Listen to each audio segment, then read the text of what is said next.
Assalamualaikum warahmatullahi wabarakatuh. Kami dari kelompok 6 akan menyampaikan modul 7 yang berjudul penciptaan tari anak SD. Di dalam modul 7 terdapat 4 kegiatan pembelajaran. Yang pertama dan kedua akan disampaikan oleh Mbak Ifatul Maul Fajar. Kegiatan belajar 1 yaitu tentang proses penciptaan tari. Pada kegiatan belajar 1 memberikan pengetahuan, pemahaman, dan penguasaan kepada kita semua tentang tahap-tahap awal proses penciptaan karya tari. Tahap-tahap tersebut secara berurutan adalah eksplorasi, improvisasi, evaluasi, dan forming.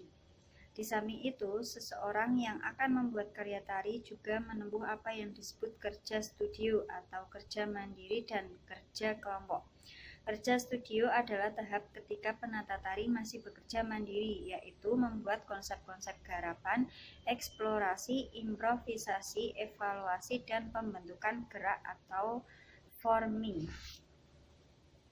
Selanjutnya kegiatan belajar 2 yaitu tentang konsep garapan tari.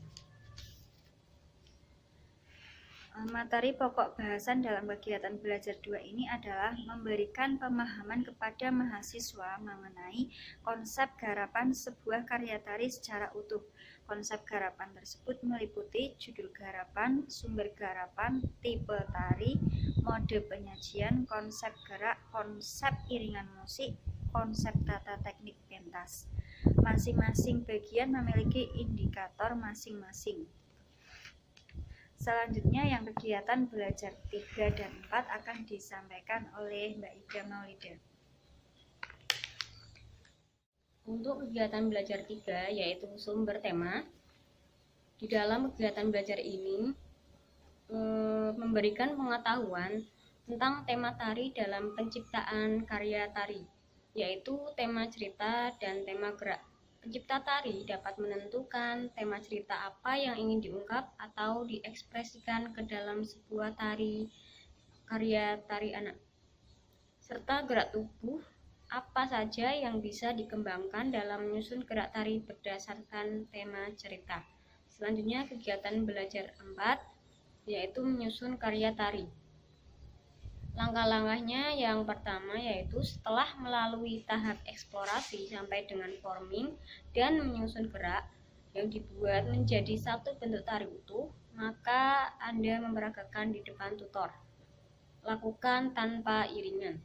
Yang kedua, setelah dilakukan revisi gerak, Anda memperagakan lagi hasil karya tari tersebut. Menghitung durasi yang sudah ditentukan. Durasi waktu ini tidak kurang atau tidak lebih dari 5-7 menit.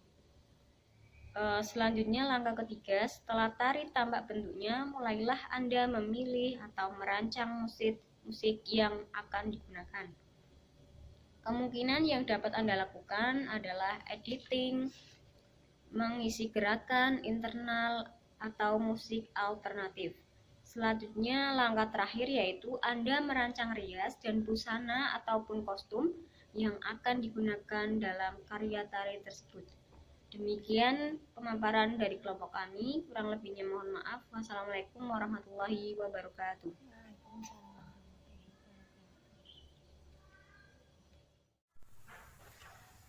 Bismillah. Assalamualaikum warahmatullahi wabarakatuh. Alhamdulillah wa syukurillah wala haula wala quwata illa billah, amma ba'du. Sebelumnya terima kasih kami sampaikan kepada Bapak Saiful Falah, SPD MPD, selaku tutor mata kuliah pendidikan seni di SD Universitas Terbuka untuk Pokjar Kota Pekalongan. Pada kesempatan kali ini saya Agus Supriyanto dan nanti satu rekan saya Dewi Rofikoh mohon izin untuk mempresentasikan modul ke-10 yaitu tentang apresiasi seni rupa anak yang ada dalam modul pendidikan seni di SD. Oke, langsung saja kita simak bersama. Di dalam modul 10 ini dibagi dalam 3 kegiatan belajar. Kegiatan belajar pertama dan kedua akan dijelaskan oleh saya sendiri, dan untuk kegiatan belajar yang ketiga itu akan dijelaskan oleh rekan saya. Kegiatan belajar pertama dalam modul 10 yaitu membahas tentang manfaat belajar seni bagi anak usia SD. Dalam modul tersebut dijelaskan bahwa manfaat belajar seni bagi anak usia SD itu ada 4. Yang pertama, seni rupa itu sebagai bahan visual. Yang kedua, bahwa seni itu membantu pertumbuhan mental. Dan ketiga, seni rupa membantu bidang belajar yang lain. Dan keempat, seni sebagai media belajar. Selanjut untuk kegiatan belajar kedua yaitu membahas tentang karakteristik seni rupa anak. Di situ dijelaskan tentang beberapa materi. Yang pertama yaitu istilah menggambar dan melukis. Yang kedua yaitu mengenai tema karya seni rupa untuk anak. Dalam arti anak ini adalah anak usia SD. Dan ketiga, ciri umum lukisan anak. Demikian untuk pemaparan peta konsep kami KB1 dan KB2. Nanti akan dilanjutkan oleh rekan saya. Demikian video pemaparan kami. Terima kasih. Kami akhiri. Assalamualaikum warahmatullahi wabarakatuh.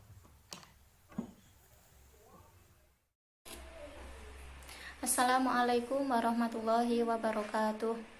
Kami dari kelompok 10 yang terdiri dari saya Hanifatul Mila dan teman saya Sekar Nurmala Ningsih akan menyampaikan modul 11 yang berjudul konsep pendidikan seni. Langsung saja saya mulai kegiatan belajar 1 konsep pendidikan seni di sekolah dasar yang terdiri dari 2 poin. Pertama, A. Seni membantu pengembangan daya pikir, rasa, dan karsa. 1. Seni membantu pelatihan pengembangan daya pikir. Contohnya ketika seorang siswa menyanyi dan menari, seluruh ingatan dan memori gerak dan nada maupun irama berkonsentrasi dalam satu penampilan. 2. Seni membantu pelatihan pengembangan kepekaan rasa. Proses kerja rasa digerakkan untuk menciptakan suasana keindahan. Contoh pada seorang anak ketika menyanyikan sebuah lagu, perasaan anak bergerak untuk memperoleh keselarasan nada yang diatur dalam rasa. 3. Pelatihan produksi seni membangkitkan karsa anak. Proses berkarya pada hakikatnya merupakan kegiatan berangan-angan serta membayangkan terciptanya suatu karya. Misalnya ketika dalam suatu penampilan seorang anak menyanyikan sebuah lagu kupu-kupu. Sebenarnya angan-angan anak melambung membayangkan keindahan kupu-kupu yang sedang terbang. Kedua, B. Seni membantu belajar memahami materi pelajaran lain. Dalam hal ini seni dapat diwujudkan dalam bentuk permainan, gambar ataupun gerak yang memancing ide dan akal siswa untuk memecahkan masalah. Selanjutnya kegiatan belajar 2 fungsi pendidikan seni. Fungsi pendidikan seni ada 4 yaitu 1. Seni sebagai media ekspresi. Pada kesempatan ini pendidikan seni melatih anak mengungkap isi hati dan pikiran yang sulit diungkapkan melalui kata-kata. Seni memberikan kesempatan ide dan pikiran diungkapkan melalui gerakan, nada dan suara atau dalam bentuk gambar. 2. Seni sebagai media komunikasi. Hal ini dapat dilihat pada seorang anak ketika menginformasikan gagasan, perasaan dan pikirannya lewat medium suara, gerak dan bentuk yang dapat melengkapi ungkapan bahasa verbal. 3. Seni sebagai media pembinaan kreativitas.